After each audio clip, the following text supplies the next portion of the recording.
different profiles in the same position. If you have Absolutely. a midfielder who's much more stop-start, much faster, much more change of direction, rather than the person who just grinds and runs, 12 to 15 kilometers a game, it's a very different profile. So the way that you address that and create a platform from which them to perform at their best is different.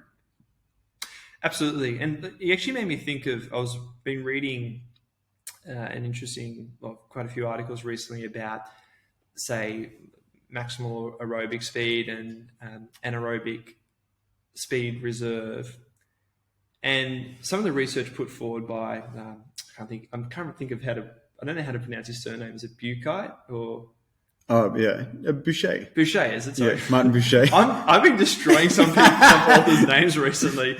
Boucher and Lawson. Yeah, and the good thing is, Martin's work is brilliant. Boucher, yeah, because he's done so much of it in elites, EPL, a lot of the European soccer leagues. He's been a real leader in that area. Well, and it's interesting because when they talk about conditioning, they talk about, are they that speed profile? Are they the hybrid? Are they endurance? And then depending on that profile, how do we train them? Do we need to do more that short interval, high intensity interval training? Do we need to do more the long interval or even sort of sub-maximal continuous stuff with the endurance? Yeah, and as I said, I think the better practitioners in the higher levels are doing that, but maybe more, as I said, in the conditioning side than they are in the power development or strength development side. Yeah. One of the discussions that we had, and we've had this said to us multiple times, and I think, both you and I push back against it, is this idea that in order to start working on that very early RFD capabilities, as you mentioned, you need to get to a certain level of strength capability,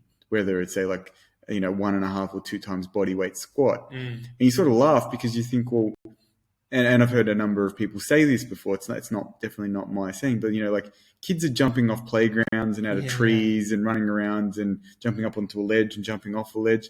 And essentially they're plyometric tasks. They're drop jumps, they're landings, single leg, double leg. They're hopping and bounding and doing all sorts of stuff, which fits into that very elastic natured, task. You wouldn't ask a 5-year-old to start doing squats to 1.5 or 2 times their body weight in order to continue what they're doing.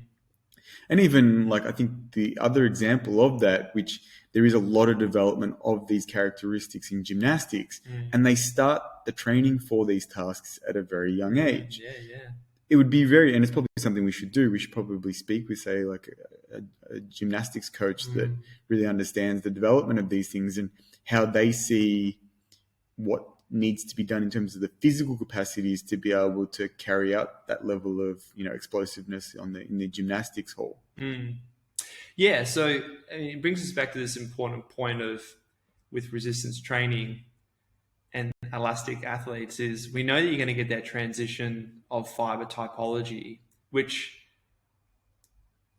it comes back to using your reasoning of how much do you actually want for that individual athlete. Let's not talk about the group average here, but the individual. Maybe you need that to some extent. Maybe they need to build a bit of fatigue resistance because of that particular sport and the repeated bouts of contacts that they need. But how much is the question. And I mean, the reality is there's no right or wrong answer here. No, it's individualized to the task they need to be able to complete for, whether it's within their team, whether it's for their individual sport or activity. And as we said, maybe even if it's for falls prevention, you need to be